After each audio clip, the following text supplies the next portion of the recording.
एक गिरोह मूर्खों का। तुम सब वहां क्यों खड़े हो? उसे अभी मार डालो, शशांक ने गरज कर कहा। और फिर वे कई मजबूत युवक झपटे और एक साथ देव की ओर दौड़े। आह! इसी क्षण शशांक ने अचानक चीख मारी। उसका कलाई का जोड़ देव ने मोड़ दिया और तोड़ दिया और उसे बोरी की तरह फेंक दिया, जो भारी धमाके से जमीन पर गिरा, दर्द से कराहता हुआ। हिस्स हिस्स हिस्स। भीड़ में आश्चर्य की सिसकारियों की एक श्रृंखला फैल गई। शशांक महान सेनापति और सत्य राजकुमार का पुत्र है। कोई उसे चोट कैसे पहुंचा सकता है? वे बेहद निर्भीक हैं। जब उन मजबूत युवकों ने देखा कि शशांक की कलाई टूट चुकी है, उनके चेहरे बेहद काले पड़ गए। तीसरा राजकुमार घायल हो गया और लौटने पर उन्हें कड़ी सजा मिलने की संभावना है। यह सब उस काले कपड़े वाले लड़के की वजह से हुआ जो अचानक प्रकट हुआ। इस विचार से कई मजबूत युवकों की आंखों में हत्या का इरादा चमका और वे गरजते हुए देव की ओर दौड़े। सूश! देव का आकृति अचानक उस स्थान से गायब हो गया, धुंधला हो गया, जैसे वह तेजी से समूह के पास से गुजर गया। धड़ धड़ धड़! भीड़ प्रतिक्रिया करने से पहले ये मजबूत युवक उड़ाए गए, आश्चर्य की सिसकारियां खींचते हुए। यह लड़का कौन है? वह शहर के रखवालों को मारने की हिम्मत करता है। समाप्त हो गया। शशांक निर्दयी व्यक्ति है। यह लड़का आज राजधानी से बाहर नहीं निकल पाएगा। इसी क्षण देव पहले ही विकास के सामने पहुंच चुका था। विकास ने देव को देखा और बोलने ही वाला था कि देव ने उसे बीच में रोका। कुछ मत बोलो, यह पुनरुत्थान, गोली लो। गोली लेने के बाद विकास का रंगत थोड़ी बेहतर हुई और वह कठिनाई से उठकर बैठ गया। यह क्या हो रहा है? मालिक, वे दिन की रोशनी में एक युवती को खुलेआम उठा ले गए। एक बूढ़ी औरत को आधा मरा पीट दिया। मैं सहन नहीं कर सका, इसलिए मैंने हस्तक्षेप किया उन्हें रोकने के लिए, लेकिन फिर। विकास ने सिर झुकाया। उसके चेहरे पर शर्म का भाव था। स्पष्ट रूप से महसूस कर रहा था कि उसने देव के लिए परेशानी खड़ी कर दी है। तुमने सही किया। यदि मैं तुम्हारी जगह होता तो मैं भी यही करता। देव ने धीरे से विकास के कंधे पर थपकी दी। फिर उसकी ठंडी नजर शशांक और अन्यों पर घूमी। किसने उसे अभी मारा? आगे आओ। यह सुनकर हर कोई अपनी होंठों को सिकोड़ नहीं सका। यह युवक बेहद निर्भीक था। क्या उसे शशांक कौन है पता नहीं? उसे मारने के बाद भागने की बजाय वह बदला लेने के बारे में सोच रहा था। लड़के, क्या तू वाकई मरना चाहता है? शशांक ने कठिनाई से अपने पैरों पर खड़े होकर दांत पीसते हुए देव को घूरा। उसकी कलाई में अब भी तीव्र दर्द हो रहा था। मैं तुमसे एक बार और पूछता हूं, किसने उसे मारा? आगे आओ, देव ने ठंडे स्वर में कहा। हमला करो, उसे मार डालो। जो भी उसे मारेगा उसे 100 उच्च गुणवत्ता वाले आत्मा पत्थर दिए जाएंगे, शशांक ने क्रोध से गरज कर कहा। कई मजबूत युवकों की आंखें तुरंत चमक उठीं। 100 उच्च गुणवत्ता वाले आत्मा पत्थर आत्मा रूपांतरण क्षेत्र के तीसरे स्तर के संवर्धकों के लिए पूर्ण प्रलोभन था। तुरंत उनकी आंखों में हत्या का इरादा और तीव्र हो गया। वे झपटे और देव के विभिन्न दिशाओं में प्रकट हुए, फिर एक साथ अपने हमले छोड़े। अनावश्यक हरकत! देव ने ठंडी आवाज निकाली और अगले क्षण उसका आकृति अचानक गायब हो गया, हवा के झोंके की तरह, बिना निशान के, जिससे हमलावरों के चेहरे भयानक रूप से बदल गए। धड़! अचानक देव एक युवक के सामने प्रकट हुआ। बाद वाले को प्रतिक्रिया करने से पहले देव ने उसकी बांह पकड़ी और उसे पीछे खींचा, फिर घुटने से ऊपर की ओर जोर से धकेला। फुफ! युवक को पेट में घुटने की चोट लगी। वह विलाप किया और पीछे की ओर उड़ गया, खून उगलता हुआ। खून उगलने की आवाज सुनकर अन्य युवक चौंक गए और जल्दी मुड़े। उसी क्षण देव का आकृति फिर गायब हो गया। वह गति! चारों ओर के कुछ संवर्धक आश्चर्य से जीभ छाट नहीं सके। ऐसी गति नंगी आंख से पकड़ना कठिन था। स्पष्ट था कि संवर्धक ने गति तकनीक को बहुत उच्च स्तर तक संवर्धित किया था और यह हवा की शक्ति से सहायता प्राप्त था। धड़! भीड़ की चौंक गई नजरों के बीच एक और युवक उड़ाया गया। उसके दांत जमीन पर बिखर गए, दर्द से कराहता हुआ। धिक्कार है, यह लड़का! शशांक का चेहरा बेहद उदास था।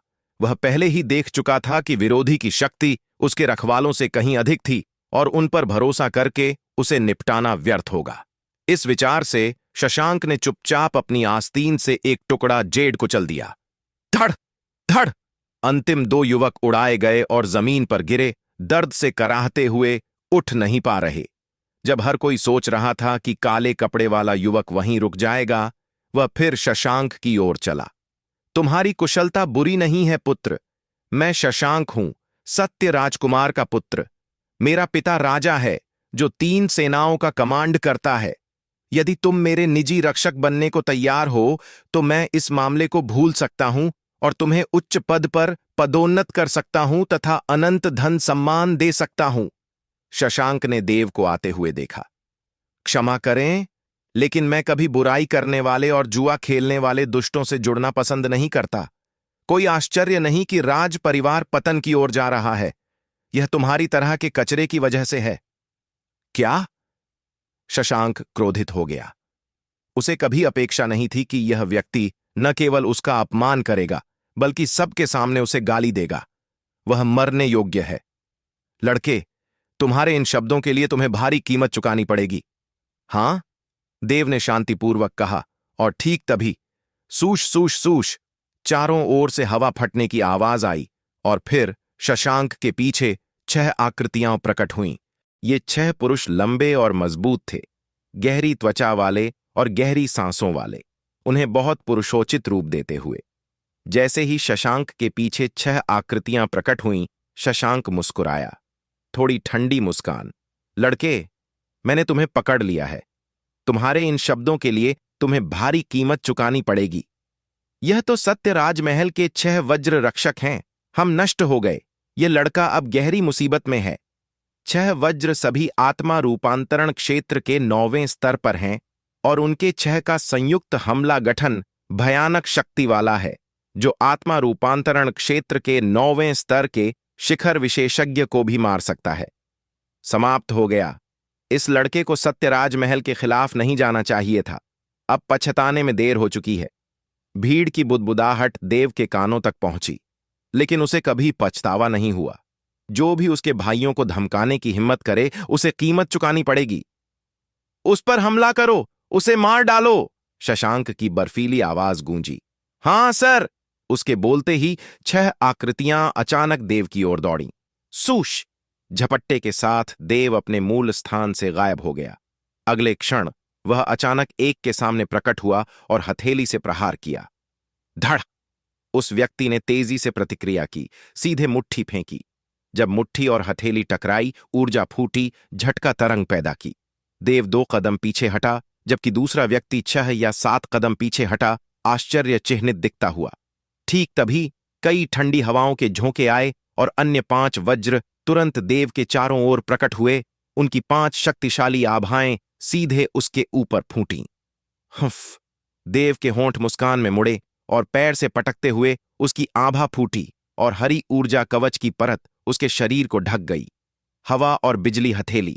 देव ने निम्न गरज निकाली। उसके 5 उंगलियां थोड़ी मुड़ीं और भयानक आभा उसकी हथेली में इकट्ठी हुई। हवा और बिजली उलझीं और हवा सिसकारी भर रही। अगले क्षण देव ने अपनी हथेली सीधे जमीन पर पटक दी। धड़! हवा और बिजली की शक्तिशाली आभा फूटी। गरजती बिजली, चीखती हवाएं और विस्फोटों की आवाजें आकाश को छेदती हुई। लगभग एक साथ 5 वज्रों के हमले भी छोड़े गए। असंख्य मुट्ठी किरणें और हथेली मुद्राएं गरजती हुईं और हवा बिजली से हिंसक टक्कर ली। बूम! कर्णभेदी गरज के साथ हिंसक झटका तरंग तुरंत फैल गई, सब कुछ बहा ले गई और चारों ओर वालों को जल्दी पीछे हटने पर मजबूर कर दिया। धड़! कई दर्जन फुटों के दायरे की सड़कें पूरी तरह ढह गईं। टादा! एक आकृति लड़खड़ाती हुई दर्जनों कदम पीछे हटी, फिर संभली। वह देव था। दूसरी ओर 5 वज्र योद्धा भी दर्जनों कदम पीछे हटे, फिर रुके। उनकी आंखें आश्चर्य से भरी देव को देख रहीं। ध्यान दें कि उनमें से प्रत्येक की संवर्धन स्तर कम से कम आत्मा रूपांतरण क्षेत्र का 9वां स्तर था। उनके संयुक्त हमले से भी वे केवल विरोधी से बराबरी कर पाए, जो मात्र किशोर था। यह कैसे? शशांक ने मुट्ठियां भींची, दांत थोड़े पीसे और हृदय में क्रोध का उफान महसूस किया। यह लड़का हमेशा अपनी शक्ति छिपा रहा था, लेकिन उसे अपेक्षा नहीं थी कि वह 6 वज्रों से इतना लड़ सके। चूंकि वे मेरे काम नहीं आ सकते, तो वे मरें। इस विचार से शशांक की आंखों में हत्या का इरादा चमका। वज्र दानव दमन गठन का उपयोग करके उसे मार डालो। यह सुनकर 6 वज्र राजा थोड़े चौंके, फिर नजरें मिलाईं और हल्के सिर हिलाया। सूश 6 आकृतियां झपटीं और देव के चारों ओर 6 दिशाओं में प्रकट हुईं। अगले क्षण भयानक आभा फैली और 6 वज्र ने जल्दी मुद्राएं बनाईं और अत्यंत हिंसक आध्यात्मिक ऊर्जा उनके शरीरों से उमड़ी और जल्दी इकट्ठी हो गई। ऐसी शक्तिशाली आध्यात्मिक दबाव। देव ने थोड़ी ठंडक महसूस की, लेकिन शांत रहा। उसने अपनी हथेली खोली और आत्मा निगल तलवार धीरे धीरे उसके हाथ में मूर्तिमान हुई। तलवार संवर्धक। जो लोग पहले ही दर्जनों फुट दूर थे, उन्होंने देव को तलवार निकालते देख एक साथ चिल्लाया, यह व्यक्ति वास्तव में तलवार का उपयोग कर सकता है। शशांक और 6 वज्र दोनों थोड़े चौंके। मूल रूप से वे सोचते थे कि देव मात्र युद्ध कला अभ्यासी है, क्योंकि उसके हमले अभी हथेली तकनीकों का उपयोग कर रहे थे। उन्हें अपेक्षा नहीं थी कि वह तलवारबाज भी है। तलवार संवर्धक हत्या में निर्णायकता के लिए जाने जाते हैं और वे साधारण युद्ध कला संवर्धकों से कहीं अधिक लोगों को मारते हैं।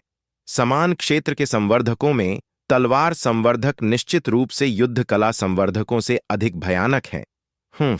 तो क्या यदि वह तलवार कला और युद्ध कला दोनों में कुशल है? तुम 2 काम एक साथ नहीं कर सकते। ये व्यक्ति दोनों में महारथी नहीं हो सकता। मुझे विश्वास नहीं है कि उसकी तलवार कला उसकी हथेली तकनीकों से बेहतर है। शशांक ने दांत पीसे, उसकी आंखें ठंडी हत्या के इरादे से भरी।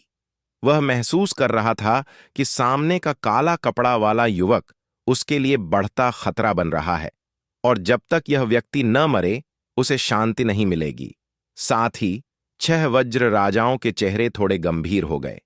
तलवार कला और युद्ध कला दोनों में निपुण प्रतिभा का सामना करते हुए वे थोड़े भी लापरवाह नहीं हो सकते थे और अपने शरीरों में लगभग सारी आध्यात्मिक ऊर्जा जुटा ली।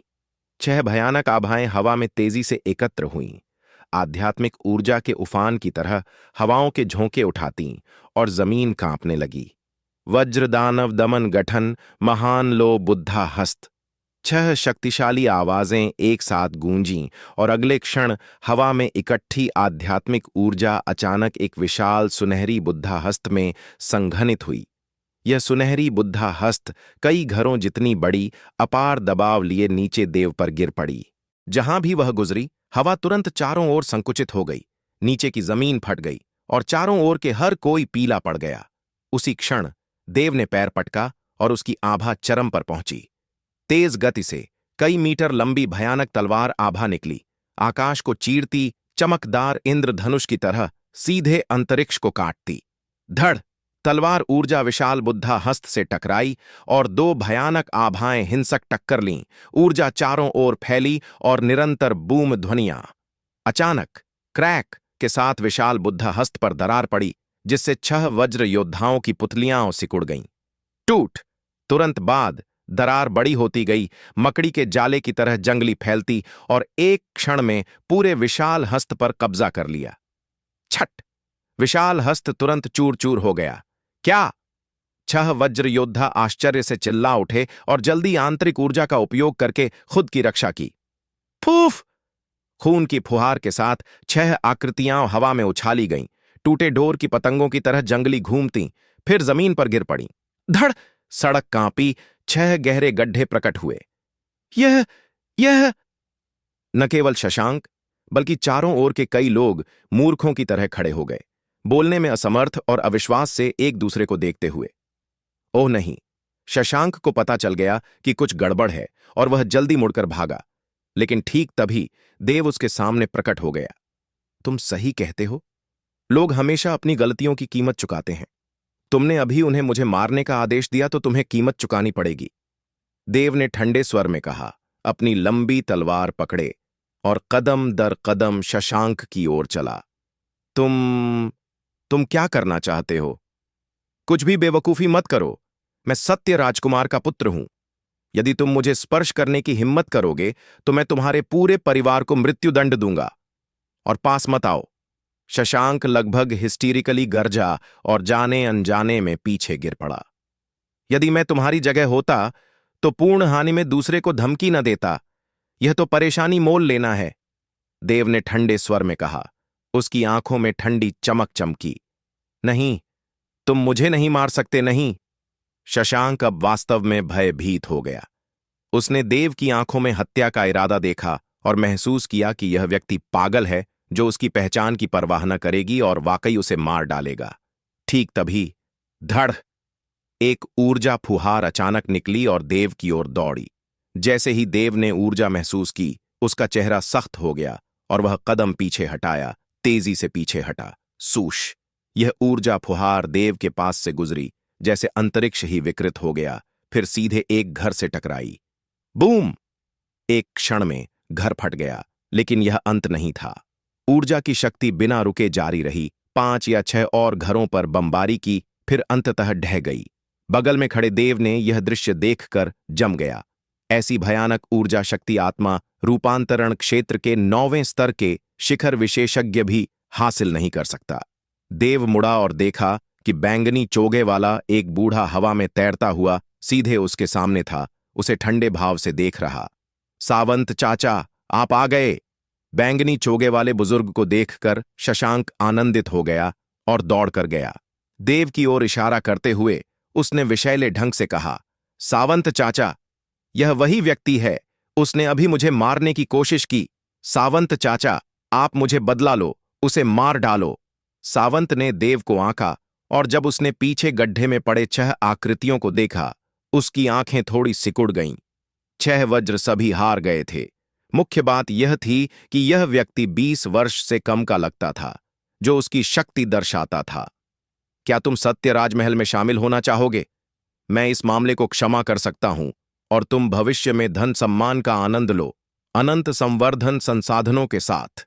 सावंत के पहले शब्द देव को मारने के नहीं थे, बल्कि उसे अपने साथ जोड़ने की कोशिश थी, जिससे देव आश्चर्यचकित हो गया।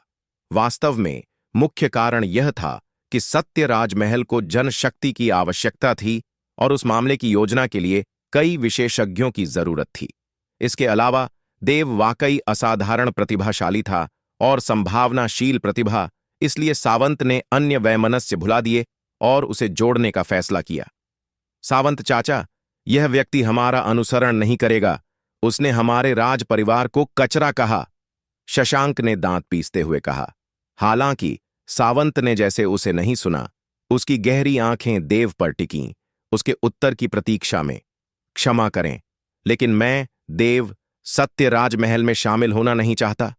देव ने शांतिपूर्वक कहा, अपनी तलवार कसकर पकड़े। अब भी वह रहस्यमय आत्मा क्षेत्र के विशेषज्ञ का सामना करने में बहुत आश्वस्त नहीं था। कारण यह था कि वह पिछली बार सत्यजीत से लड़ सका, मुख्य रूप से प्राचीन आत्मा गोली लेने की वजह से, जिससे उसका संवर्धन स्तर आत्मा रूपांतरण क्षेत्र के 7वें स्तर पर उछल गया। इसके अलावा उसके पास पृथ्वी स्तरीय तलवार कौशल, तलवार ऊर्जा तूफान की अहंकारी शक्ति थी। फिर भी वह केवल सत्यजीत से बराबरी कर पाया। वर्तमान में वह केवल आत्मा रूपांतरण क्षेत्र के 6ठे स्तर पर है। सावंत का सामना करने में उसे जीतने का कोई मौका नहीं है, लेकिन निश्चित रूप से उसके पास लड़ने की शक्ति है। कितनी दुर्भाग्यपूर्ण बात! सावंत ने धीरे सिसकी ली, उसकी सामान्य शांत आंखों में ठंडी चमक चमकी। चूंकि ऐसा है, तो तुम खुद समाप्त कर लो। अपनी जान लेना। क्षमा करें मेरी स्पष्टता, लेकिन आपके पास मेरे लिए ऊंची आशाएं हैं, वरिष्ठ। देव ने आंखें थोड़ी सिकोड़ी, संकीर्ण फाटक प्रकट किया, उसकी आंखें तेज रोशनी से चमकीं। मैं बहुत प्रतिभाशाली नहीं हूं, लेकिन मैं आपसे मार्गदर्शन मांगना चाहूंगा, वरिष्ठ अभिमानी। सावंत ने ठंडे स्वर में 2 शब्द कहे और अगले क्षण उसने आकस्मिक रूप से अपनी आस्तीन हिलाई। धड़! भयानक ऊर्जा फुहार निकली, अंतरिक्ष को चीरने में सक्षम प्रतीत होती और तुरंत देव के सामने पहुंच गई। आध्यात्मिक ऊर्जा विस्फोट काट! देव ने शक्तिशाली तलवार प्रहार छोड़ा। हिंसक तलवार ऊर्जा सीधे आंतरिक शक्ति से टकराई। जोरदार विस्फोट हुआ, आंतरिक शक्ति चूर हो गई और शेष तलवार ऊर्जा सावंत की ओर कटी। हालांकि तलवार ऊर्जा सावंत के 3 झांग के भीतर पहुंचने से पहले ही नष्ट हो गई, जैसे अदृश्य आध्यात्मिक दबाव ने उसे कुचल दिया। मैं देखना चाहता था कि तुम मेरे लिए क्या कर सकते हो, लेकिन दुर्भाग्य से तुम मेरे सत्य राजमहल के किसी काम के नहीं हो। चाहे तुम कितने ही प्रतिभाशाली हो, बढ़ने से पहले तुम मात्र चींटी हो। उसने बोलते ही सावंत ने हाथ घुमाया और भयानक शक्ति उसकी हथेली में इकट्ठी हुई। फिर उसने आगे धकेला और एक सुनहरी हथेली मुद्रा देव की ओर दौड़ी। हथेली मुद्रा हवा को छेदती घातक शक्ति से चली। उसके पीछे अंतरिक्ष कांप उठा। भयानक शक्ति देव की ओर ज्वार की तरह उमड़ी। आध्यात्मिक ऊर्जा विस्फोट काट। देव गरजा और हवा में उछला, फिर भी तलवार से नीचे काटा। उसने पिछली तलवार प्रहार में केवल आधी शक्ति का उपयोग किया था, लेकिन यह उसकी पूर्ण शक्ति है। धड़! जब तलवार ऊर्जा और हथेली मुद्रा मिलीं, जोरदार धड़ाके के साथ दोनों नष्ट हो गईं। छींटी ऊर्जा शक्तिशाली बल में बदली, पूरी सड़क छेदों, गड्ढों और दरारों से भरी छोड़ दी। यह देखकर भीड़ में आश्चर्य की सिसकारियां फैलीं। वह काला कपड़ा वाला युवक वास्तव में सावंत के हमलों को 2 बार रोक पाया। सावंत रहस्यमय आत्मा क्षेत्र का विशेषज्ञ था, पूरे तारा साम्राज्य में शीर्ष प्रतिभाओं में से एक। हालांकि सावंत ने पूर्ण प्रयास नहीं किया, इस युवक और पूर्व के बीच संवर्धन स्तर का अंतर स्पष्ट था, और ऐसा कर पाना पहले ही चमत्कार था। कितनी दुर्भाग्यपूर्ण! यदि यह लड़का कुछ वर्ष और प्रशिक्षण ले ले तो सावंत निश्चित रूप से उसका मुकाबला न कर सके। लेकिन अब मुझे डर है कि वह मृत्यु से बच नहीं पाएगा और यहां मरने के लिए अभिशप्त है। कई लोग गुप्त रूप से उसके लिए दुखी महसूस कर रहे। अच्छा लड़का? चारों ओर की नजरों को नोटिस करते हुए सावंत का चेहरा क्रोध के संकेत से भरा। एक गरिमापूर्ण रहस्यमय आत्मा क्षेत्र विशेषज्ञ के लिए मात्र एक चूहे द्वारा 2 चालें रोकी जाना उसके लिए पूर्ण अपमान था। वह दृढ़ था कि इस बार वह कुछ न रोकेगा और एक चाल में उसे मार डालेगा। सावंत ने एक हाथ उठाया और हवा में बिजली की गरज गूंजी, उसे फाड़ दिया। फिर हिंसक बिजली आभा उसकी हथेली में इकट्ठी हुई। आभा मजबूत और मजबूत होती गई, अंततः वास्तविक बिजली में संघनित। फिर ये बिजली की बोल्टें उलझीं और एक विशाल बिजली ड्रैगन में बदल गईं। उसकी गरज चौंकाने वाली और बिजली क्रोध से गरज रही। बिजली की शक्ति को इस हद तक उपयोग करने में सक्षम होना, कोई संदेह नहीं कि सावंत का बिजली उपयोग दूसरे स्तर पर पहुंच चुका है। गति का लाभ उठाना। अब देखते हैं तुम इसे कैसे रोकते हो। सावंत का चेहरा ठंडा था और उसने तुरंत अपनी हथेली से प्रहार किया। गर्र! भयानक ड्रैगन की गरज के साथ दर्जनों फुट लंबा बिजली ड्रैगन गरजा। उसका शरीर भयानक बिजली से लिपटा। जहां भी वह गुजरा, हवा भी झुलस गई। चारों ओर वालों को हृदय में ठंडक महसूस कराई। उसके बगल में देव ने भौहें सिकोड़ीं। इस क्षण वह केवल अपना त्रुप का पत्ता, तलवार ऊर्जा तूफान का उपयोग करके इसका मुकाबला कर सकता था। हालांकि देव वर्तमान में केवल आत्मा रूपांतरण क्षेत्र के 6ठे स्तर पर है। तलवार ऊर्जा तूफान एक बार छोड़ने से उसकी सारी आध्यात्मिक ऊर्जा समाप्त हो जाएगी। उसके बाद कोई लड़ने की शक्ति नहीं बचेगी। हालांकि चूंकि मामले इस बिंदु पर पहुंच चुके थे, उसके पास लड़ने के अलावा कोई विकल्प नहीं था। देव का चेहरा सख्त हो गया और उसकी आध्यात्मिक ऊर्जा उसके अंदर उमड़ी। जैसे ही वह अपनी शक्ति इकट्ठा करने वाला था, गर्र! ड्रैगन की गरज गूंजी और एक विशाल बर्फ ड्रैगन बगल से गरजा। उसका शरीर घुमाया और सीधे बिजली ड्रैगन से टकराया। बूम! कर्णभेदी गरज गूंजी और 2 विशाल ड्रैगन बिजली और बर्फ के टुकड़ों में ढह गए, शून्य में गायब हो गए। देव ने भौं उठाई और सिर घुमाया, केवल यह पाकर कि उसके बगल में कभी 2 आकृतियां प्रकट हो चुकी थीं। उनमें से एक सफेद पोशाक वाली लड़की थी, देव की उम्र जितनी। उसके पास आकर्षक सुंदर चेहरा था और उदासीन भाव, जैसे संसार का भोजन न खाने वाली परी। जब वह प्रकट हुई, पूरा संसार उसके सामने फीका पड़ गया। कई लोग सफेद पोशाक वाली लड़की को देखकर आश्चर्यचकित हो गए और उसकी सुंदरता से गहराई से मोहित हो गए, खुद को अलग न कर पाने वाले। यह अक्षिता है, साम्राज्य की सबसे सुंदर महिला अक्षिता आ गई। भीड़ में किसी ने चिल्लाया। कहा जाता है कि अक्षिता अद्भुत है। हाल ही में उसे महान अवसर मिला और अब वह द्वितीय स्तरीय आत्मा नक्षत्र मास्टर है। 17 वर्ष की आयु में आत्मा नक्षत्र मास्टर तारा साम्राज्य में अभूतपूर्व है। आसपास के बड़े साम्राज्यों में भी ऐसी प्रतिभा शायद न हो। सुनो, अक्षिता ने राज परिवार को बहाल करने और लोहित परिवार द्वारा हेरफेर होने से रोकने के लिए कड़ी मेहनत से संवर्धन किया है। वह इस वर्ष की रैंकिंग सूची के शीर्ष पर पसंदीदा है। लेकिन वह यहां क्यों है और वह उस लड़के की क्यों मदद कर रही है? बुदबुदाहटों और असंख्य प्रशंसापूर्ण नजरों के बीच अक्षिता ने थोड़ा भौहें सिकोड़ीं। स्पष्ट रूप से इतनी आंखों द्वारा देखे जाने की भावना पसंद न आने वाली। कविता लड़की। जब देव ने अक्षिता को देखा, वह थोड़ा चौंका, फिर मुस्कुरा न सका। कुछ महीने पहले मैग्नोलिया पहाड़ियों में उनके दोनों के स्मरण ताजा हो गए। लड़के के चेहरे पर साफ और शुद्ध मुस्कान देखकर सामान्य रूप से ठंडी और अहंकारी अक्षिता मुस्कुरा न सकी। यह व्यक्ति, जैसा अपेक्षित था, गर्व रैंकिंग में भाग लेने आया है। विनय, इसका क्या मतलब है? सावंत ने अक्षिता के बगल में सफेद चोगे वाले बूढ़े को देखा, थोड़ा असंतुष्ट। वह हमला अभी देव को मारने के लिए पर्याप्त था, लेकिन विनय ने रोक दिया। राजधानी के सड़कों पर लड़ाई निषिद्ध है, ताकि निर्दोषों को हानि न पहुंचे, अक्षिता ने शांतिपूर्वक कहा। लड़की, हालांकि तुम राजकुमारी हो, यह राजधानी तुम्हारे नियंत्रण में नहीं है। मैं, सावंत, जो चाहूं कर सकता हूं, और यह तुम्हारा मामला नहीं है। सावंत ने ठंडे सिसकी ली, फिर अपनी नजर देव पर टिकाई। वह मेरा मित्र है, अक्षिता ने शांतिपूर्वक कहा। यह सुनकर हर कोई चौंका और देव की ओर उनकी नजरें ईर्ष्या, जलन और आश्चर्य से भरीं। राजकुमारी अक्षिता हमेशा अकेली रही, अहंकारी और घमंडी। लगभग कोई मित्र नहीं, देव जैसे पुरुष मित्र तो बिल्कुल नहीं। क्या यह दोनों? इस विचार से देव की ओर नजरों में हत्या का इरादा चमक उठा, जिससे देव कड़वी मुस्कान के साथ मुस्कुराया। लगता था कि अक्षिता के राजधानी में कई प्रशंसक हैं और वह शायद प्रेम प्रतिद्वंद्वी माना जा रहा है। उसके बगल में सफेद चोगे वाला बुजुर्ग भी थोड़ा भौहें सिकोड़ गया, लेकिन अक्षिता के उदासीन भाव को देखकर वह राहत महसूस किया। अक्षिता की योग्यता के साथ वह शायद इस लड़के को नीचा न देखे। उसने मदद की वजह शायद एहसान चुकाना है। सावंत ने भौहें सिकोड़ी।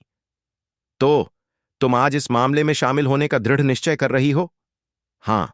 और तुम, विनय? राजकुमारी का मतलब मेरा मतलब है। यह सुनकर सावंत की भौहें और गहरी सिकुड़ गईं और वह गहरे स्वर में बोला, यह व्यक्ति मेरे युवा मालिक को चोट पहुंचाने वाला है और दर्जनों रखवालों को, और इससे भी अधिक, वह अभिमानी और राज प्राधिकार का अपमान करने वाला है। साम्राज्य के कानूनों के अनुसार मेरे पास इस व्यक्ति को तुरंत मारने का अधिकार है, दूसरों के लिए चेतावनी के रूप में। ओह, क्या ऐसा? देव ने सिसकी ली।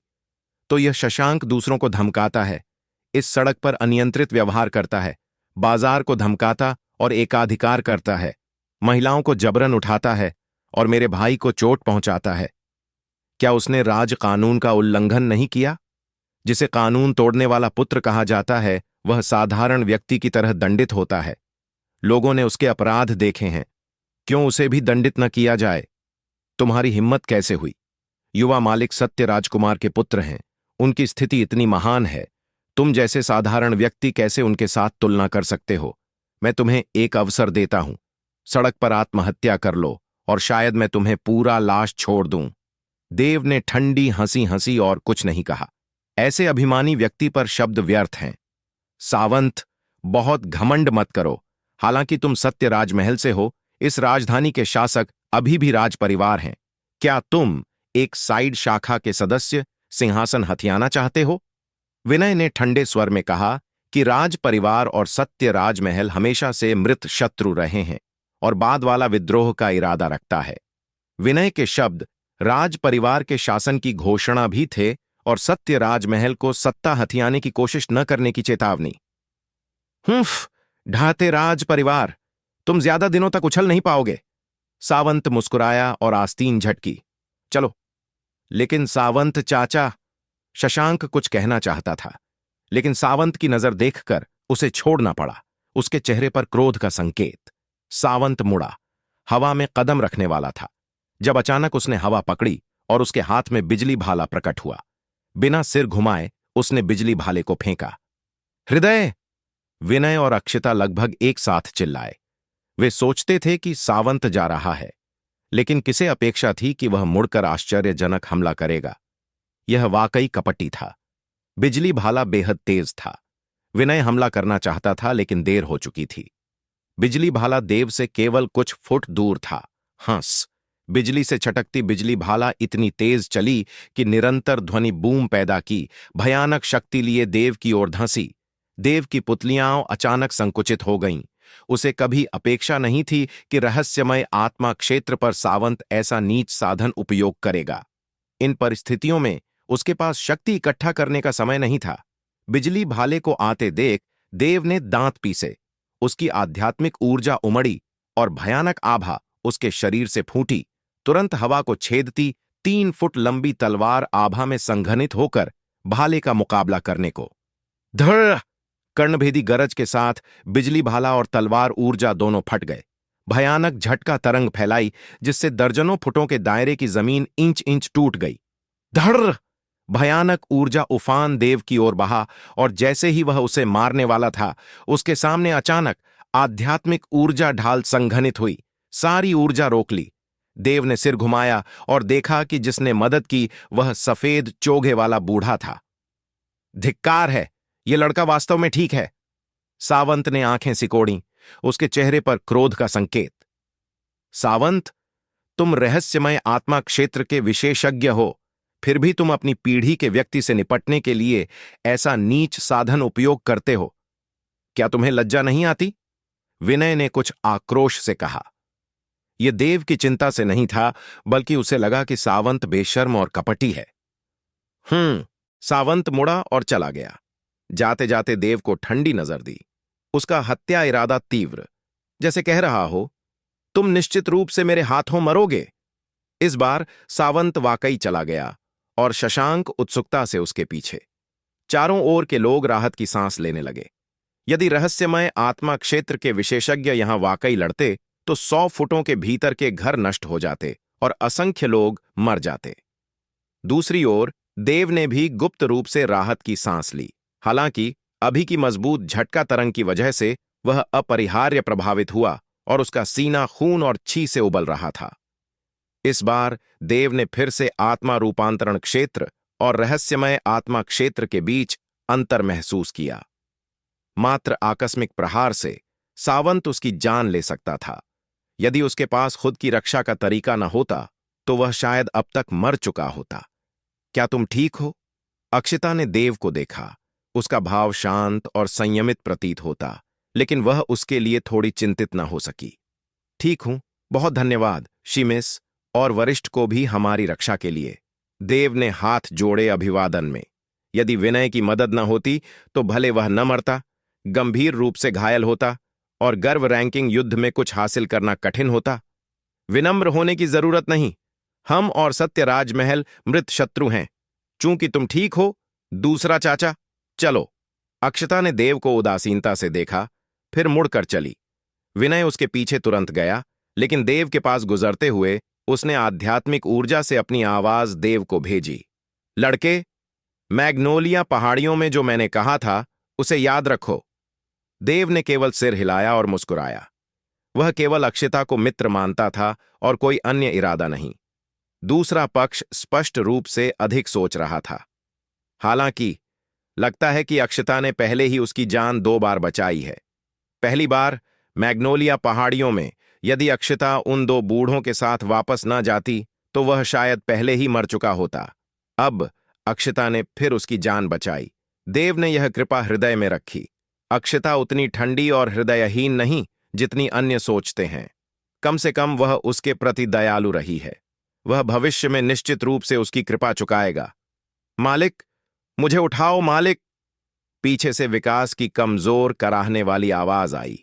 देव ने कड़वी मुस्कान के साथ सिर हिलाया, गया और विकास को पीठ पर उठाया। तुम दुष्ट, तुम राजधानी आने के बाद से मुझे इतनी परेशानी दे रहे हो। ऐसा कहते हुए भी देव बिल्कुल क्रोधित नहीं था। इसके विपरीत उसे लगा कि विकास ने सही किया, और यदि वह होता तो बिना हिचक यही करता। मालिक, मैं गलत था। मैं तुम्हें और परेशानी नहीं दूंगा। हां, तुम गलत थे।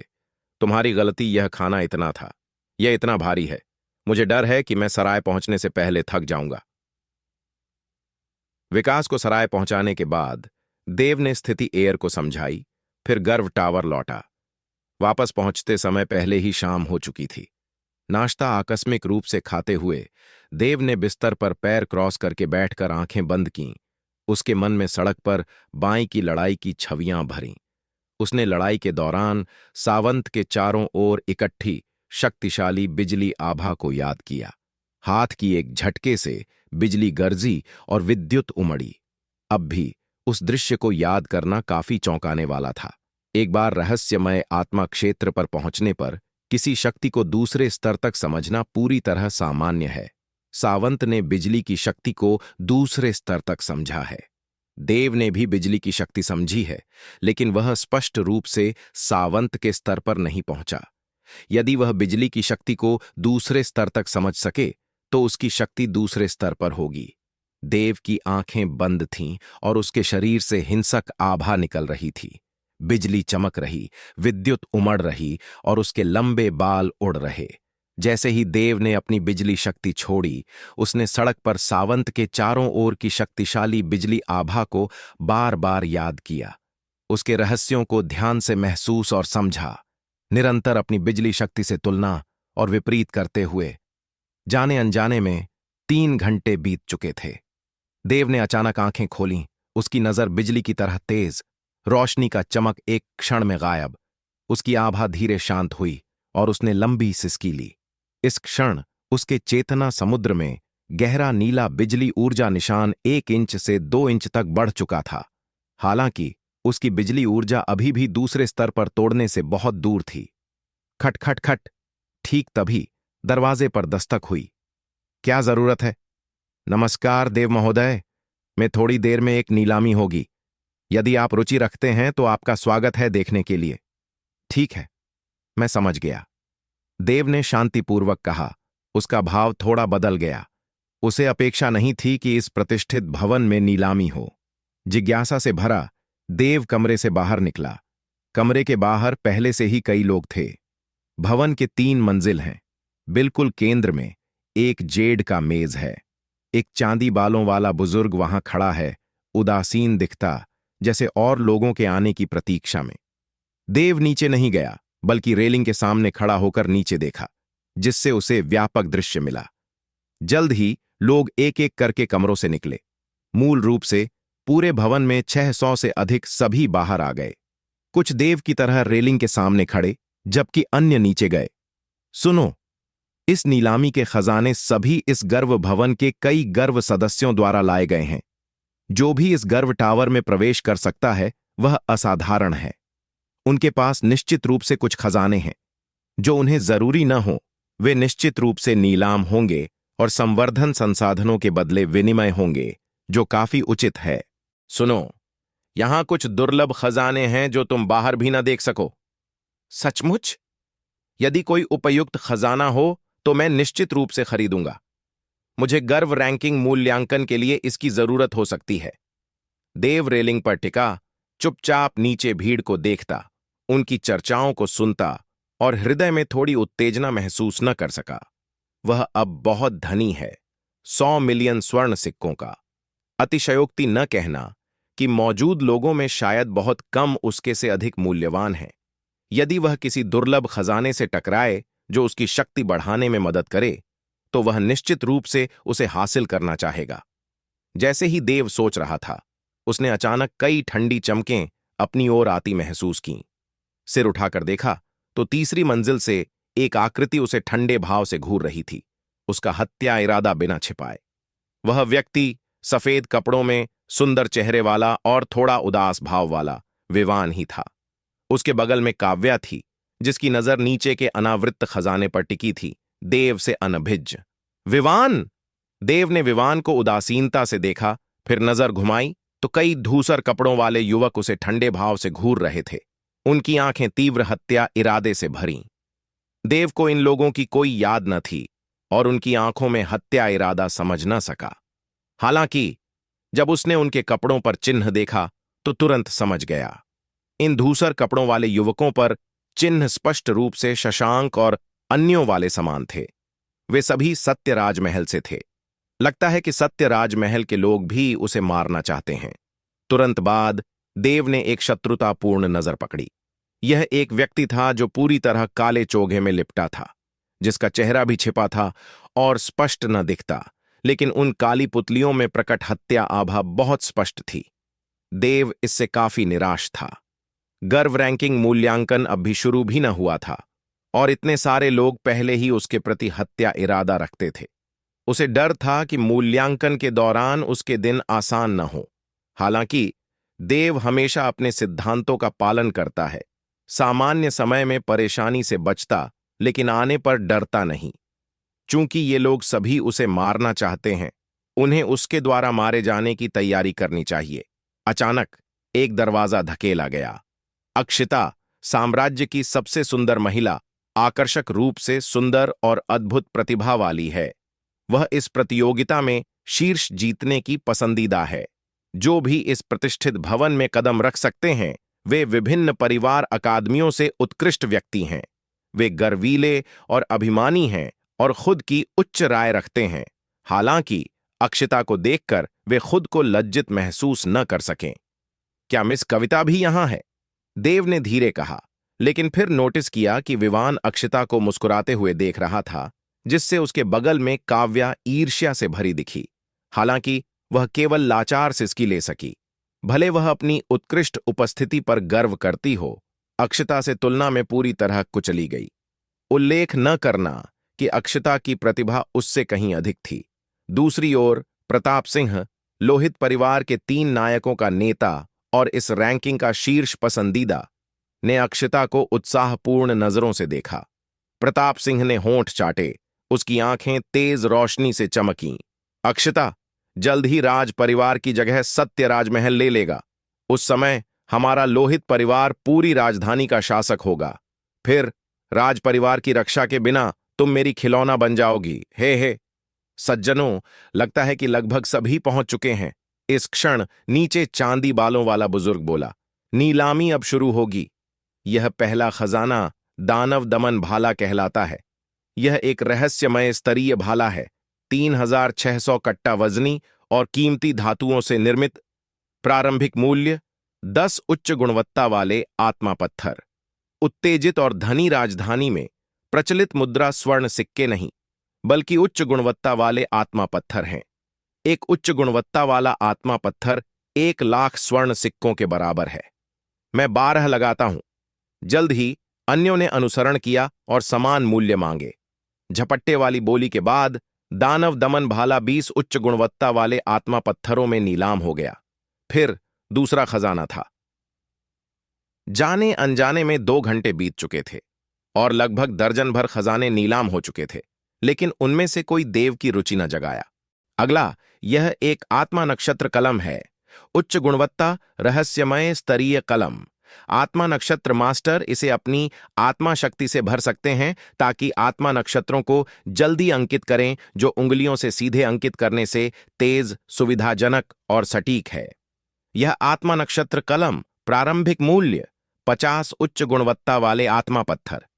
जैसे ही उसने बोलना समाप्त किया, ज्यादा लोग बोली न लगाए।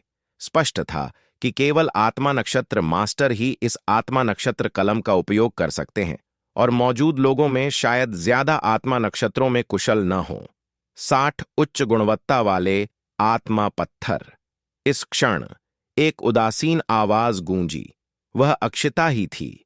एक द्वितीय स्तरीय आत्मा नक्षत्र मास्टर के रूप में अक्षिता को वाकई इस आत्मा नक्षत्र कलम की आवश्यकता थी, आत्मा नक्षत्र अंकित करने में सहायता के लिए। उसकी आत्मा नक्षत्र प्रतिभा भी निर्विवाद थी। 17 वर्ष की आयु में द्वितीय स्तरीय आत्मा नक्षत्र मास्टर पूरे रूपांतरण क्षेत्र में शीर्ष प्रतिभा थी। अक्षिता की बोली देखकर कई लोग थोड़े हिचकिचाए, लेकिन अंततः चुप रहे। स्पष्ट था कि ये लोग सभी आत्मा नक्षत्र मास्टर थे, लेकिन वे अक्षिता से प्रतिस्पर्धा करने के आश्वस्त न थे। आखिर वह राजकुमारी थी और उसकी संपत्ति कम न थी। इस प्रकार अक्षिता ने आत्मा नक्षत्र कलम जीत ली। आत्मा नक्षत्र कलम प्राप्त करने के बाद अक्षिता अपने कमरे में लौट गई, कई लोगों को निराश छोड़कर। अगला आज रात का प्रमुख खजाना है, हर कोई अच्छी तरह देख ले। फिर चांदी बालों वाले बुजुर्ग ने एक शाखा हाथ में ली। वह साधारण लगती, लेकिन कुछ तेज नजरों वाले ने तुरंत उसकी असाधारणता नोटिस की। शाखा एक अजीब आभा उत्सर्जित करती है। भले वह मात्र तना का टुकड़ा हो, फिर भी वह जीवंतता से भरी है, पन्ना हरी पत्तियों के साथ। यह बोध वृक्ष से गिरी शाखा है, बोध शाखा कहलाती है, जो अभ्यासियों को वस्तुओं की शक्ति समझने में मदद कर सकती है। यह सुनकर हर कोई आश्चर्यचकित हो गया। बुजुर्ग के हाथ में शाखा को उत्साहपूर्ण भावों से घूरते हुए, यह शक्ति समझने में सहायता करती है, इसे अत्यंत दुर्लभ और कीमती खजाना बनाती है। प्रारंभिक मूल्य 200 उच्च गुणवत्ता वाले आत्मा पत्थर। ये शब्द कमरे में हंगामा मचा दिए। 200 उच्च गुणवत्ता वाले आत्मा पत्थर 20 मिलियन स्वर्ण सिक्कों के बराबर मौजूद अधिकांश लोगों को हतोत्साहित करने के लिए पर्याप्त हैं। हालांकि कुछ लोग अभी भी इस बोध शाखा के लिए बहुत उत्सुक थे और बिना हिचक बोली लगाई। 220, 230, 300। जैसे ही उसने बोला, कई आंखें उसकी ओर मुड़ीं और बोली लगाने वाला विवान ही था। विवान ने बोध शाखा के टुकड़े को घूरा और होंठ चाटे। यदि वह बोध शाखा प्राप्त कर सके तो उसकी अग्निशक्ति शायद थोड़े समय में नए स्तर पर पहुंच सके और फिर गर्व रैंकिंग पर शीर्ष स्थान के लिए उसके अवसर और अधिक होंगे। 350। यह कथन फिर से बहुत ध्यान आकर्षित किया। बोली लगाने वाला विवान का बड़ा भाई प्रताप सिंह था। स्पष्ट था कि वह भी बोध शाखा में बहुत रुचि रखता था। 400। प्रताप सिंह ने अभी बोली लगाई थी कि किसी और ने चिल्लाया। हर कोई दिलचस्प भाव से बोली लगाने वाले को देखा, क्योंकि वह व्यक्ति लोहित परिवार के 3 नायकों का एक और कपीश था। कपीश के भयावह चेहरे पर हल्की मुस्कान खेल रही थी। उसके मुंह के कोने थोड़े मुड़े, उसकी काली पुतलियां अग्नि रोशनी से चमक रही थीं, बोध शाखा के लिए उसकी इच्छा प्रकट करतीं। हालांकि तीनों लोहित परिवार से हैं और एक ही कबीले के, फिर भी उनके बीच तीव्र प्रतिस्पर्धा है। केवल उच्चतर प्रतिभा और मजबूत क्षमता वाले ही परिवार से अधिक ध्यान, बेहतर संसाधन और प्रशिक्षण प्राप्त कर सकते हैं। तीनों इस सिद्धांत को समझते थे। ये दोनों व्यक्ति, विवान ने भौहें सिकोड़ी। प्रताप सिंह उसका बड़ा भाई था, जबकि कपीश परिवार की शाखा से था। दोनों उससे अधिक प्रतिभाशाली और मजबूत थे। यदि दोनों बोध शाखा के लिए प्रतिस्पर्धा कर रहे थे तो उसके पास इसे प्राप्त करने का ज्यादा अवसर न था। फिर भी उसे कोशिश करनी होगी। यह बोध शाखा उसके लिए बहुत महत्वपूर्ण थी। 410। विवान ने थोड़े दांत पीसे। 500। उसी क्षण एक शक्तिशाली आवाज गूंजी। बोलने वाला एक मजबूत युवक था, धूसर चोगे में, माथे पर निशान वाला। उसके कपड़ों पर चिन्ह से वह सत्य राजमहल का सदस्य था। सत्य राजमहल राजधानी में राज परिवार के समकक्ष शक्ति के रूप में वाकई बहुत धनी है। अप्रत्याशित रूप से सत्य राजमहल के लोग भी शामिल हो गए। यह रोचक होगा। कुछ लोग गुप्त रूप से सोचते थे कि भले उनके पास बोली लगाने की पूंजी न हो, लेकिन अन्यों को बोध शाखा के लिए इतनी तीव्र लड़ाई देखना काफी रोचक था। 520। इस क्षण एक और व्यक्ति ने बोली लगाई। यह व्यक्ति बाई परिवार का युवा मालिक बाई युनफेई था। बाई परिवार 7 प्रमुख परिवारों में सबसे निचला रैंक वाला था। जल्द ही एक के बाद एक अधिक लोग बोली लगाने लगे। जो बोली लगाने की हिम्मत करते थे वे 8 महान परिवारों या 4 महान अकादमियों के गर्व थे, जबकि बाकी केवल दर्शक बने। निरंतर बोली से बोध शाखा का मूल्य जल्दी 800 उच्च गुणवत्ता वाले आत्मा पत्थरों तक पहुंच गया, जो 80 मिलियन स्वर्ण सिक्कों के बराबर है, जिससे कई लोग गुप्त रूप से आश्चर्य करते। 80 मिलियन स्वर्ण सिक्के। कुछ मध्यम आकार के परिवारों की पूरी संपत्ति इतनी न हो। केवल बड़े परिवारों के वारिस ही ऐसा मूल्य लगाने की हिम्मत करेंगे। फिर भी मूल्य बढ़ते रहे। अंततः मूल्य 1000 उच्च गुणवत्ता वाले आत्मा पत्थरों तक पहुंच गया, जो 100 मिलियन स्वर्ण सिक्कों के बराबर है। अब तक कई लोग पीछे हट चुके थे और केवल 4 लोग अभी भी बोली में भाग ले रहे थे। विवान, कपीश, प्रताप सिंह और सत्य राजमहल का निशान वाला युवक। 1100।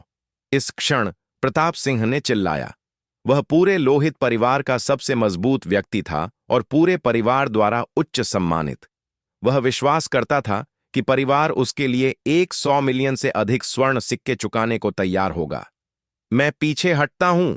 एक ओर विवान ने मुट्ठियां थोड़ी भींची और बोध शाखा को क्रोधपूर्ण नजर से देखा। मैं भी पीछे हटता हूं।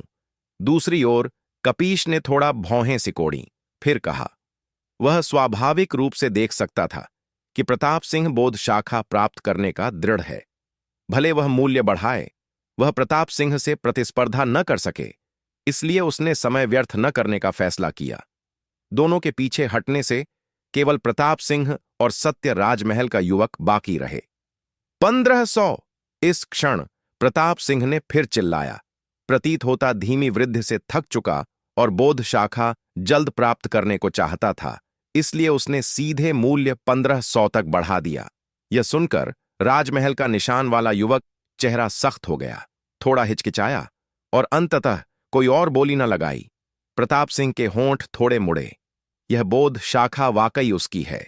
मूल रूप से वह गर्व रैंकिंग पर शीर्ष स्थान का सबसे मजबूत दावेदार था। इस बोध शाखा के साथ वह निस्संदेह पंखों वाला शेर था। इस प्रकार गर्व रैंकिंग का शीर्ष स्थान व्यावहारिक रूप से उसके जेब में था। क्या कोई और उच्च बोली लगाता है? चांदी बालों वाला बुजुर्ग ने चारों ओर देखा, फिर कहा, 1500 उच्च गुणवत्ता वाले आत्मा पत्थर। एक बार। 1500 दो बार। 1500। जैसे ही चांदी बालों वाला बुजुर्ग हथौड़ा गिराने वाला था, प्रताप सिंह का चेहरा पहले ही विजयी मुस्कान से भरा था। चारों ओर के कई लोग पहले ही बिखर चुके थे। 1600। ठीक तभी एक आवाज अचानक प्रकट हुई, जिससे दृश्य शांत हो गया। चांदी बालों वाला बुजुर्ग थोड़ा चौंका, प्रताप सिंह की मुस्कान जम गई और जो जाने वाले थे वे रुक गए। तुरंत कई नजरें दूसरी मंजिल की रेलिंग के सामने खड़े काले चोगे वाले युवक पर केंद्रित हो गईं। बोली लगाने वाला स्वाभाविक रूप से देव था। यह वह था। तीसरी मंजिल पर जब विवान ने देव को बोली लगाते देखा, वह चौंका, फिर उसकी आंखें सिकुड़ी और चेहरे पर ठंडा भाव आ गया। यह देव तलवार जिज्ञासा अकादमी का मात्र शिष्य था, बिना पृष्ठभूमि के। वह इतने पैसे कैसे निकाल सकता है? क्या यह व्यक्ति परेशानी करने आया है?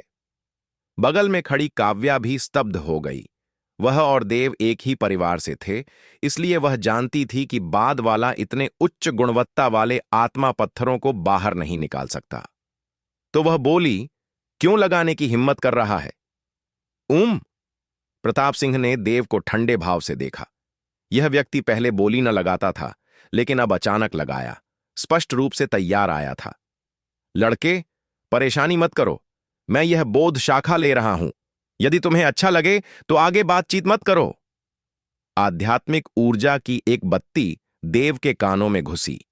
यह प्रताप सिंह की आवाज थी। परेशानी करने की कोशिश? क्या उच्चतम बोली जीतती है? केवल इसलिए कि तुम चाहते हो, इसका मतलब यह नहीं कि इसे तुम्हें देना पड़े। देव के होंठ थोड़े मुड़े। यह बोध शाखा उसके लिए भी बहुत उपयोगी होगी। इसके अलावा वह अब 100 मिलियन का मूल्यवान है और पैसे की चिंता नहीं। वह इस बोध शाखा को प्राप्त करने का दृढ़ है। 1700।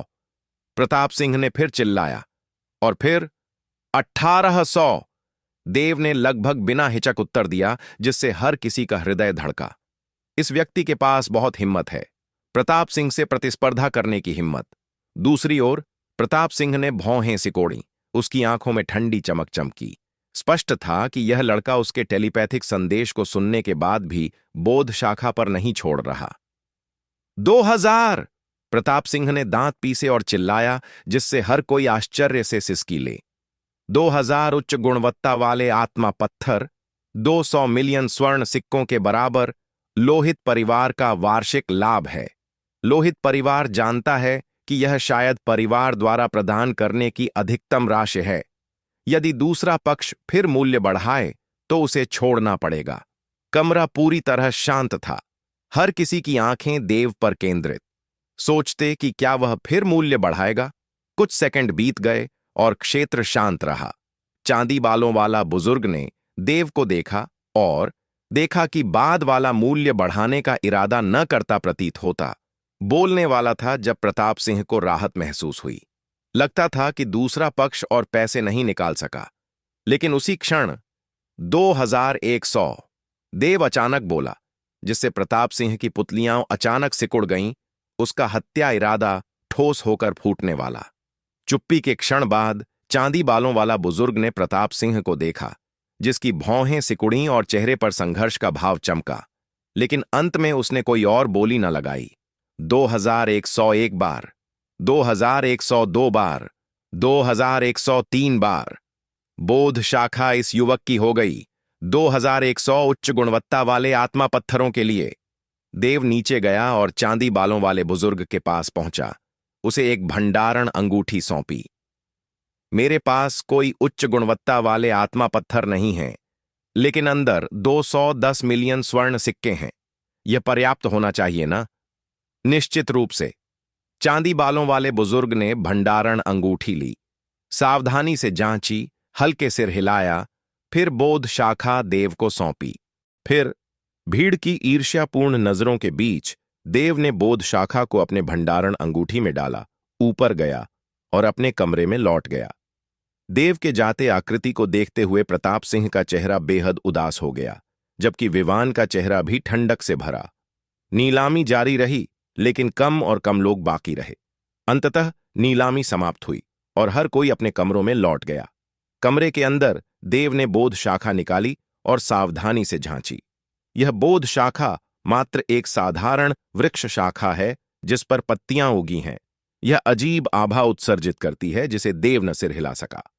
तुरंत देव तरोताजा महसूस हुआ और उसका मन अविश्वसनीय रूप से स्पष्ट हो गया, जैसे उसके चारों ओर की भूमि की धारणा काफी गहरी हो गई।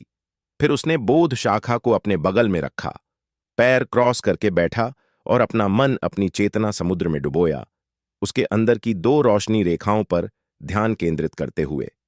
बोध शाखा के प्रभाव के तहत देव की गति धारणा कई स्तर बढ़ गई। उसका मन फैला, जमीन पर हवा की गति को महसूस किया और चारों ओर हवा के प्रवाह को महसूस किया, जैसे धीरे धीरे एक लयबद्ध धुन बन रही जो देव को पूरी तरह डुबो रही। दूसरे, जब पहली किरणें सूर्योदय के कमरे में चमकीं, देव ने आंखें खोलीं। हूं, देव ने धीरे सिसकी ली। महसूस किया कि उसका मन अविश्वसनीय रूप से स्पष्ट है और आत्मा असाधारण रूप से शिथिल। सबसे महत्वपूर्ण, उसकी चेतना समुद्र में हवा शक्ति की रोशनी निशान वास्तव में 1/3 इंच बढ़ चुकी थी। हालांकि वृद्धि महत्वपूर्ण न लगे, यह नंगी आंख से दृश्यमान है और साधारण समझ से 10 गुना तेज है। वर्तमान में हवा गति की रोशनी निशान की लंबाई थोड़ी अधिक 2 इंच है। जब यह 5 इंच पहुंचेगी तो तीसरा स्तर पहुंचेगी। वर्तमान गति से देव को हवा शक्ति के तीसरे स्तर तक पहुंचने में अधिकतम 3 महीने लगेंगे। निश्चित रूप से यह पूर्व शर्त पर कि देव को रोज हवा शक्ति समझने का समय लेना होगा और बोध शाखा की सहायता से। यह बोध शाखा वाकई अविश्वसनीय उपयोगी है। यह 200 मिलियन स्वर्ण सिक्कों के लायक है। देव का चेहरा आनंद से चमक उठा, लेकिन जब उसने नीचे देखा तो जम गया। यह बोध शाखा की सतह झुर्रीदार हो चुकी थी, जैसे मुरझा गई हो। मूल रूप से पन्ना हरी पत्तियां पीली हो चुकी और गिरने को तैयार। यह कैसे? यह बोध वृक्ष। देव का भाव बदल गया। उसने अचानक महसूस किया कि बोध वृक्ष से उत्सर्जित आभा पहले से बहुत कमजोर हो गई है। यदि यह जारी रहा तो एक बार बोध वृक्ष पूरी तरह मुरझा गया तो क्या यह व्यर्थ मृत लकड़ी का टुकड़ा न बन जाएगा? इस विचार से देव जल्दी उठा, कमरे से बाहर निकला और चांदी बालों वाले बुजुर्ग को ढूंढा। वरिष्ठ, यह बोध शाखा कैसे ऐसी हो गई? देव ने कुछ मुरझाई बोध शाखा हाथ में पकड़ी और कहा। चांदी बालों वाले बुजुर्ग ने बोध शाखा को देखा, हल्के मुस्कुराए और कहा, तो तुम्हें नहीं पता था? इस बोध शाखा को जीवंतता बनाए रखने के लिए आध्यात्मिक द्रव में भिगोना पड़ता है। तुमने निश्चित रूप से कल रात इस बोध शाखा का उपयोग किया। हर उपयोग से बोध शाखा में कुछ जीवंतता खो जाती है और इसे आध्यात्मिक द्रव से पोषण की आवश्यकता होती है पुनर्प्राप्ति के लिए। मैं समझ गया। देव ने कुछ समझा प्रतीत होता और गुप्त रूप से राहत की सांस ली। उसे ये बातें न पता थीं, लेकिन सौभाग्य से चांदी बालों वाले बुजुर्ग के अनुसार जैसे ही आध्यात्मिक द्रव अवशोषित हो, बोध शाखा अपनी जीवंतता पा लेगी। आध्यात्मिक द्रव। देव का भाव थोड़ा बदल गया, जैसे वह गर्व भवन से बाहर निकला और एक दुकान पर पहुंचा।